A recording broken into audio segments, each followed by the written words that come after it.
ধরনের ফরজ ইবাদত করি না, আমি নামাজ পড়ি না, আমি রোজা রাখি না, আমি হজ করি না, আমি যাকাতও দেই না, তবে আল্লাহ আপনি কি করেন?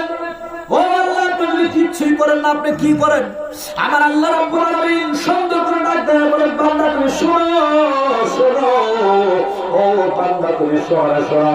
আমার হাবিবকে যখন আমি আল্লাহ রাব্বুল আলামিন আমার খাস পুরত থেকে জুদা করে দিলাম, আমার হাবিবের প্রশংসা, আমার হাবিবের রূপ চর্চা, এমন সুন্দর রূপ, আমার হাবিবের এমন সুন্দর গঠন, আমার হাবিবের এত সুন্দর মুখের আকৃতি, পা থেকে নিয়ে মাথা পর্যন্ত, মাথা থেকে নিয়ে পা পর্যন্ত, আমি আল্লাহ লক্ষ লক্ষ লক্ষ লক্ষ কোটি কোটি গুণ দেখলাম, তাও থেকে সাত মিটল না।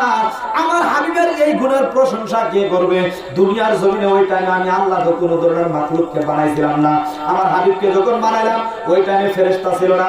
আমার হাবিবকে যখন বানাইলাম ওই টাইমে লৌহ মাহফুজ ছিল না। আমার হাবিবকে যখন বানাইলাম ওই টাইমে কলম ও কুরসি ছিল না। আমার হাবিবকে যখন বানাইলাম গাছ বৃক্ষ তরুলতা কিচ্ছু ছিল না। আমার হাবিবকে যখন বানাইলাম মানুষ নামের আশরাফুল মাখলুকাত দুনিয়ার জমিনে ছিল না।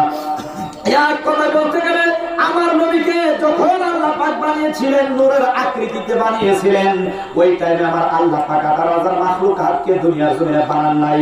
আল্লাহ পাক বলতেছেন, হাবিব গো, আপনার নাম লইয়া কে প্রশংসা করবে?